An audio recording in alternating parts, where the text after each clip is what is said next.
ಸ್ನೇಹಿತರೆ, ನೀವೆಲ್ಲ ತುಂಗಭದ್ರಾ ಜಲಾಶಯದ ಬಗ್ಗೆ ಕೇಳೇ ಇರ್ತೀರ. ಕೋಟಿ ಜನರಿಗೆ ನೀರುಣಿಸ್ತಿರೋ ತುಂಗಭದ್ರಾ ನದಿಯನ್ನು ಉತ್ತರ ಕರ್ನಾಟಕದ ಜನರು ಮರೆಯೋಕ್ಕೆ ಸಾಧ್ಯನೇ ಇಲ್ಲ. ಯಾಕೆಂದರೆ ಈ ನದಿಗೆ ಡ್ಯಾಮ್ ಕಟ್ಟದೇ ಹೋಗಿದ್ರೆ ಇಂದು ಉತ್ತರ ಕರ್ನಾಟಕದ ಹಲವು ಭಾಗಗಳು ಬರಡು ಭೂಮಿಯಾಗಿರ್ತಿದ್ವು. ಸ್ನೇಹಿತರೆ, ತುಂಗಭದ್ರಾ ಅಥವಾ TB ಡ್ಯಾಮ್ ನಿರ್ಮಾಣದ ಹಿಂದಿನ ರೋಚಕ ಕಥೆಯನ್ನು ಈ ವಿಡಿಯೋದಲ್ಲಿ ನೋಡೋಣ.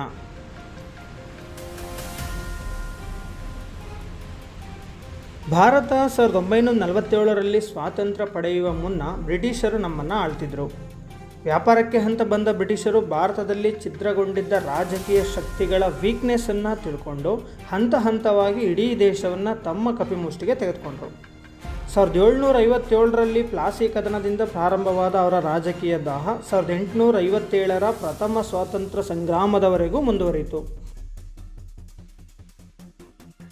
ದೇಶದ ರೈತರು ಬೆಳೆದ ಬೆಳೆಗಳನ್ನು ಕಚ್ಚಾ ವಸ್ತುಗಳ ರೂಪದಲ್ಲಿ ಇಂಗ್ಲೆಂಡಿಗೆ ಸಾಗಿಸಿ ಅಲ್ಲಿ ಅವುಗಳನ್ನು ಸಿದ್ಧ ವಸ್ತುಗಳಾಗಿ ಮಾಡಿ ಮತ್ತೆ ಭಾರತದ ಜನರಿಗೆ ಹೆಚ್ಚು ಬೆಲೆಗೆ ಮಾರ್ತಿದ್ರು. ಹೀಗಿರುವಾಗ 1876ರಲ್ಲಿ ದಕ್ಷಿಣ ಭಾರತದಲ್ಲಿ ಭೀಕರ ಬರಗಾಲ ಸಂಭವಿಸುತ್ತದೆ. ಇದರಿಂದಾಗಿ ರಾಯಚೂರು, ಬಳ್ಳಾರಿ, ಕರ್ನೂಲ್ ಜಿಲ್ಲೆಗಳಲ್ಲಿನ ಜನರು ಕುಡಿಯೋಕ್ಕೂ ಸಹ ನೀರಿಲ್ಲದೆ ಹಾಹಾಕಾರ ಪಡುವಂತೆ ಆಗುತ್ತೆ. ಈ ಭಾಗದ ಜನರು ಬೆಳೆದ ರಾಗಿ, ಸಜ್ಜೆಗಳ ಮೇಲೆ ತೆರಿಗೆಯನ್ನು ವಿಧಿಸ್ತಿದ್ರು. ತಮ್ಮ ಅನುಕೂಲಕ್ಕಾಗಿ ಈ ಭಾಗದ ಜನರಿಗೆ ಹತ್ತಿ, ನೀಲಗಿರಿಯನ್ನು ಬೆಳಿಬೇಕು ಅಂತ ಕೂಡ ಹೇಳ್ತಿದ್ರು. ಇಲ್ಲಿ ಬೆಳೆದ ಹತ್ತಿಯನ್ನು ಇಂಗ್ಲೆಂಡಿನಲ್ಲಿರೋ ಬಟ್ಟೆ ಗಿರಣಿಗಳಿಗೆ ರಫ್ತು ಮಾಡಲಾಗ್ತಿತ್ತು. ಆದರೆ 1876ರಲ್ಲಿ ಭೀಕರ ಬರಗಾಲ ಬಂದಿದ್ದರಿಂದ ಬ್ರಿಟಿಷರಿಗೆ ತೆರಿಗೆಯನ್ನು ವಸೂಲು ಮಾಡೋಕ್ಕೆ ಆಗಲ್ಲ. ಅಲ್ಲದೆ ಬರಗಾಲಕ್ಕೆ ಸಿಲುಕಿ ಲಕ್ಷಾಂತರ ಜನರು ಸಾವನ್ನಪ್ಪುತ್ತಿದ್ರು. ಜೊತೆಗೆ ಜಾನುವಾರುಗಳು ಹುಲ್ಲು ಮತ್ತು ನೀರಿಲ್ಲದೆ ಜೀವಂತ ಅಸ್ಥಿ ಪಂಜರಗಳಂತೆ ಪ್ರಾಣ ಬಿಡ್ತಿದ್ವು. ಇದನ್ನೆಲ್ಲ ಗಮನಿಸಿದ ಬ್ರಿಟಿಷ್ ಸರ್ಕಾರದ ನೀರಾವರಿ ತಜ್ಞರಾದ ಆರ್ಥರ್ ಕಾಟನ್ ರವರು ಬಳ್ಳಾರಿ, ರಾಯಚೂರು ಹಾಗೂ ಆಂಧ್ರ ಪ್ರದೇಶದ ಜನರಿಗೆ ಶಾಶ್ವತವಾಗಿ ನೀರು ಸಿಗುವಂತೆ ಮಾಡೋಕ್ಕೆ ಈ ಭಾಗದಲ್ಲಿ ಹರಿತಿರೋ ತುಂಗಭದ್ರಾ ನದಿಗೆ ಅಣೆಕಟ್ಟೆಯನ್ನು ನಿರ್ಮಿಸಬೇಕು ಅಂತೇಳಿ ಬ್ರಿಟಿಷ್ ಸರ್ಕಾರಕ್ಕೆ ಮನವಿಯನ್ನು ಮಾಡ್ತಾರೆ. ಆದರೆ ಹಣಕಾಸಿನ ಕೊರತೆಯ ನೆಪ ಹೇಳಿ ಸರ್ಕಾರ ಈ ಮನವಿಯನ್ನು ತಿರಸ್ಕರಿಸುತ್ತೆ.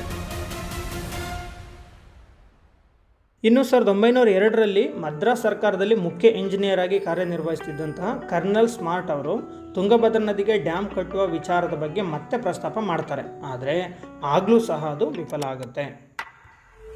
ಆನಂತರ ಬಂದ ಮೆಕೆಂಜಿ ಎಂಬ ಇಂಜಿನಿಯರ್ ಹೊಸಪೇಟೆ ಹತ್ತಿರ ತುಂಗಭದ್ರಾ ನದಿಗೆ ಡ್ಯಾಮ್ ನಿರ್ಮಾಣ ಮಾಡಿ ಅಲ್ಲಿ ಕಾಲುವೆಗಳ ಮೂಲಕ ಸುತ್ತಲಿನ ಪ್ರದೇಶಗಳಿಗೆ ನೀರನ್ನು ಹರಿಸಬೇಕು ಎಂಬ ಸಲಹೆಯನ್ನು ನೀಡ್ತಾರೆ. ಆ ಸಮಯದಲ್ಲಿ ಭಾರತವಿನ್ನೂ ಸ್ವತಂತ್ರಗೊಂಡಿರಲಿಲ್ಲ. ಸ್ನೇಹಿತರೆ, ಹೈದರಾಬಾದ್ ಸಂಸ್ಥಾನದ ಅಧಿಕಾರಿಗಳು ತುಂಗಭದ್ರಾ ನದಿಯ ಮೇಲೆ ನಮಗೂ ಕೂಡ ಹಕ್ಕಿದೆ ಅಂತ ಹೇಳಿದ್ದಲ್ಲದೆ ನಾವು ಹೇಳುವ ಪ್ರದೇಶದಲ್ಲಿಯೇ ಅಣೆಕಟ್ಟೆಯನ್ನು ನಿರ್ಮಾಣ ಮಾಡಬೇಕು ಅನ್ನೋ ಹಕ್ಕೊತ್ತಾಯವನ್ನು ಮಂಡಿಸ್ತಾರೆ. ಇದರಿಂದಾಗಿ ಒಮ್ಮತ ಮೂಡದ ಕಾರಣ ಅಣೆಕಟ್ಟೆ ಕಟ್ಟುವ ಯೋಜನೆ ಮತ್ತೆ ಸ್ಥಗಿತಗೊಳ್ಳುತ್ತೆ. ಈ ರೀತಿಯಾಗಿ ಹಲವು ವರ್ಷಗಳ ಕಾಲ ನೆನೆಗುದಿಗೆ ಬಿದ್ದಿದ್ದ ತುಂಗಭದ್ರಾ ಡ್ಯಾಮ್ ನಿರ್ಮಾಣ ಕಾರ್ಯ ಪುನಃ 1940ರಲ್ಲಿ ಪುನಶ್ಚೇತನಗೊಳ್ಳಿತು. ಮದ್ರಾಸ್ ಸರ್ಕಾರದಲ್ಲಿ ಮುಖ್ಯ ಇಂಜಿನಿಯರ್ ಆಗಿದ್ದ ತಿರುಮಲೆ ಅಯ್ಯಂಗಾರ್ ಅವರಿಗೆ ಅಣೆಕಟ್ಟೆ ಕಟ್ಟಲು ಬೇಕಾದ ಕಾರ್ಯಯೋಜನೆಯನ್ನು ಸಿದ್ಧಪಡಿಸುವಂತೆ ಮದ್ರಾಸ್ ಸರ್ಕಾರ ಆದೇಶವನ್ನು ಹೊರಡಿಸುತ್ತೆ. ಇತ್ತ ಹೈದರಾಬಾದ್ ನಿಜಾಮರು CC ದಲಾಲ್ ಎಂಬ ಇಂಜಿನಿಯರನ್ನು ನೇಮಿಸಿ ವರದಿ ನೀಡುವಂತೆ ಹೇಳ್ತಾರೆ. ಈ ಎರಡೂ ವರದಿಗಳನ್ನು ಬ್ರಿಟಿಷ್ ಸರ್ಕಾರ 1942ರಲ್ಲಿ ಚರ್ಚೆ ಮಾಡಿ ತಿರುಮಲೆ ಅಯ್ಯಂಗಾರ್ ನೀಡಿದ ವರದಿಯೇ ಸೂಕ್ತ ಎಂದು ತೀರ್ಮಾನಿಸ್ತಾರೆ. ಅದರಿಂದಾಗಿ ಮಲ್ಲಾಪುರದ ಬಳಿ 133 TMC ನೀರನ್ನು ಸಂಗ್ರಹಿಸುವ ಸಾಮರ್ಥ್ಯವಿರುವ ಅಣೆಕಟ್ಟೆಯನ್ನು ನಿರ್ಮಾಣ ಮಾಡೋಕ್ಕೆ ಬ್ರಿಟಿಷ್ ಸರ್ಕಾರದಿಂದ ಅನುಮತಿ ಸಿಗುತ್ತೆ. ಪರಿಣಾಮವಾಗಿ 1945ರಲ್ಲಿ ಅಣೆಕಟ್ಟೆ ನಿರ್ಮಾಣಕ್ಕೆ ಅಡಿಗಲ್ಲನ್ನು ಹಾಕಲಾಗುತ್ತೆ. ಆದರೆ ಸ್ವಾತಂತ್ರ್ಯ ನಂತರ ರಾಜ್ಯಗಳ ಗಡಿ ವಿಂಗಡಣೆ ವಿವಾದದಿಂದಾಗಿ ಈ ಯೋಜನೆ ಮತ್ತೆ ಸ್ವಲ್ಪ ದಿನಗಳ ಕಾಲ ಸ್ಥಗಿತಗೊಳ್ಳುತ್ತೆ. ನಂತರ ಭಾರತ ಸರ್ಕಾರ ಸರ್ ಎಂ ವಿಶ್ವೇಶ್ವರಯ್ಯ ಅವರನ್ನು ಅಣೆಕಟ್ಟೆ ನಿರ್ಮಾಣದ ಬೋರ್ಡ್ ಆಫ್ ಇಂಜಿನಿಯರ್ಸ್ಗೆ ಅಧ್ಯಕ್ಷರನ್ನಾಗಿ ಮಾಡುತ್ತೆ. ಸರ್ ಎಂ ವಿಶ್ವೇಶ್ವರಯ್ಯನವರ ನೇತೃತ್ವದಲ್ಲಿ ಅಣೆಕಟ್ಟೆ ನಿರ್ಮಾಣಕ್ಕೆ ಬ್ಲೂ ಪ್ರಿಂಟನ್ನು ಸಿದ್ಧ ಮಾಡಲಾಗುತ್ತೆ.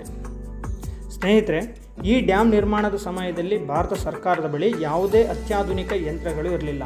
ಹೀಗಾಗಿ 2449 ಮೀಟರ್ ಉದ್ದದ ಕಾಲುವೆಗಳನ್ನು ನಿರ್ಮಾಣ ಮಾಡೋಕ್ಕೆ ಮಾನವ ಶಕ್ತಿಯನ್ನೇ ಬಳಸಿಕೊಳ್ತಾರೆ.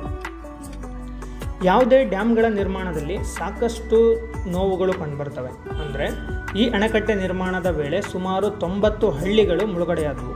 ಸುಮಾರು 55,000 ಜನರನ್ನು ಅಲ್ಲಿಂದ ಸ್ಥಳಾಂತರಿಸಲಾಗುತ್ತೆ. ತಮ್ಮ ಊರುಗಳನ್ನು ಕಳೆದುಕೊಂಡಂತಹ ಹಳ್ಳಿಗರಿಗೆ ಸಕಾಲಕ್ಕೆ ಪರಿಹಾರಗಳು ಕೂಡ ದೊರೆಯೋದಿಲ್ಲ. ಸ್ನೇಹಿತರೆ, ಕೊನೆಗೂ ಅನೇಕ ಅಡೆತಡೆಗಳನ್ನ ಎದುರಿಸಿದಂತಹ ತುಂಗಭದ್ರಾ ಡ್ಯಾಮ್ 1953ರಲ್ಲಿ ಪೂರ್ಣಗೊಂಡು ನಾಲೆಗಳ ಮೂಲಕ ನೀರನ್ನು ಹರಿಸಲಾಯಿತು. ಈ ಜಲಾಶಯಕ್ಕೆ ಪಂಪಸಾಗರ ಅಂತ ಹೆಸರನ್ನು ಇಡಲಾಯಿತು. ತುಂಗಭದ್ರಾ ಡ್ಯಾಮ್ಗೆ 2 ಪ್ರಮುಖ ನಾಲೆಗಳಿವೆ. ಒಂದು ನಾಲೆ ಬಳ್ಳಾರಿ ಹಾಗೂ ಆಂಧ್ರ ಪ್ರದೇಶಗಳ ಕಡೆಗೆ ಹರಿಯುತ್ತೆ, ಮತ್ತೊಂದು ಹೈದರಾಬಾದ್ ಕಡೆ ಹರಿಯುತ್ತೆ. ಈ ಅಣೆಕಟ್ಟೆಯ ನಿರ್ಮಾಣದಿಂದ ಬಳ್ಳಾರಿ, ಕೊಪ್ಪಳ, ಹೊಸಪೇಟೆ, ರಾಯಚೂರು, ಸಿಂಧನೂರು, ಗಂಗಾವತಿ, ಸಿರಗುಪ್ಪ, ಮುನಿರಾಬಾದ್ ಸೇರಿದಂತೆ ಹಲವಾರು ಪ್ರದೇಶಗಳಿಗೆ ವರ್ಷಪೂರ್ತಿ ನೀರನ್ನು ಪೂರೈಸಲಾಗ್ತದೆ. ಅಲ್ಲದೆ ಆಂಧ್ರ ಪ್ರದೇಶದ ಕರ್ನೂಲ್, ಅನಂತಪುರ, ಮೆಹಬೂಬ್ ನಗರಗಳಿಗೂ ಸಹ ಈ ಡ್ಯಾಮ್ನಿಂದಾನೇ ನೀರನ್ನು ಹರಿಸಲಾಗ್ತಿದೆ. ತುಂಗಭದ್ರಾ ಜಲಾಶಯದಿಂದಾಗಿ ಈ ಭಾಗದಲ್ಲಿ 16 ಲಕ್ಷಕ್ಕೂ ಹೆಚ್ಚು ಎಕರೆ ಪ್ರದೇಶದಲ್ಲಿ ಕೃಷಿಯನ್ನು ಮಾಡಲಾಗ್ತಾ ಇದೆ. ಸ್ನೇಹಿತರೆ, ಕರ್ನಾಟಕ, ತೆಲಂಗಾಣ, ಆಂಧ್ರ ಪ್ರದೇಶದಲ್ಲಿ ವಾಸವಾಗಿರೋ ಸುಮಾರು 1 ಕೋಟಿಗೂ ಅಧಿಕ ಜನರು ಈ ನೀರನ್ನು ಬಳಸ್ತಿದ್ದಾರೆ. ಸ್ನೇಹಿತರೆ, ಈ ಅಣೆಕಟ್ಟೆ ನಿರ್ಮಾಣಕ್ಕೂ ಮೊದಲೇ ವಿಜಯನಗರ ಸಾಮ್ರಾಜ್ಯದ ಅವಧಿಯಲ್ಲಿಯೇ ತುಂಗಭದ್ರಾ ನದಿಗೆ ಹಲವು ನಾಲೆಗಳನ್ನ ನಿರ್ಮಿಸಲಾಗಿತ್ತು. ಆದರೆ ಅವುಗಳಲ್ಲಿ ಬಹಳಷ್ಟು ನಾಲೆಗಳನ್ನು ಈ ಜಲಾಶಯದಿಂದಾಗಿ ಮುಳುಗಡೆಯಾದವು. ಪ್ರಸ್ತುತ ತುಂಗಭದ್ರಾ ಅಣೆಕಟ್ಟೆ 101 TMC ನೀರನ್ನು ಸಂಗ್ರಹಿಸುವ ಸಾಮರ್ಥ್ಯವನ್ನು ಹೊಂದಿದ್ದು 2449 ಮೀಟರ್ ಉದ್ದವಾಗಿದೆ ಹಾಗೂ ತಳಮಟ್ಟದಿಂದ 49 ಮೀಟರ್ ಎತ್ತರ ಇದೆ. ಮಣ್ಣು ಮತ್ತು ಸುಣ್ಣದ ಗಾರೆಯಿಂದ ನಿರ್ಮಿಸಿರೋ ಈ ಡ್ಯಾಮನ್ನು TB dam, Munirabad dam, Hosapete dam ಅಂತ ಹಲವು ಹೆಸರುಗಳಿಂದ ಕರೆಯಲಾಗುತ್ತೆ. ಇನ್ನು ತುಂಗಭದ್ರಾ ನದಿ ಬಗ್ಗೆ ತಿಳ್ಕೊಳ್ಳೋದಾದರೆ, ತುಂಗ ಮತ್ತು ಭದ್ರಾ ಎಂಬ 2 ಜಲಮೂಲಗಳು ಚಿಕ್ಕಮಗಳೂರಿನ ಕುದುರೆಮುಖ ಶ್ರೇಣಿಯ ಗಂಗಾ ಮೂಲದಲ್ಲಿ ಉಗಮಿಸ್ತವೆ. ಈ 2 ಜಲಮೂಲಗಳು ಶಿವಮೊಗ್ಗದ ಕೂಡ್ಲಿ ಬಳಿ ಒಟ್ಟುಗೂಡಿ ತುಂಗಭದ್ರಾ ನದಿ ಅಂತ ಕರೆಸ್ಕೊಂಡು ಹರಿತವೆ. ಈ ನದಿಗೆ ಕುಮುದ್ವತಿ, ವರದಾ, ವೇದಾವತಿ, ಸುವರ್ಣಮುಖಿ ಎಂಬ ಉಪನದಿಗಳು ಸಹ ಇವೆ. ನೋಡಿದ್ರಲ್ಲ ಫ್ರೆಂಡ್ಸ್, ಇದಿಷ್ಟು ತುಂಗಭದ್ರಾ ಅಣೆಕಟ್ಟೆ ನಿರ್ಮಾಣದ ಹಿಂದಿನ ಕಥೆಯಾಗಿದೆ. ಮುಂದಿನ ಸಂಚಿಕೆಯಲ್ಲಿ ಭೇಟಿಯಾಗೋಣ. Thank you so much.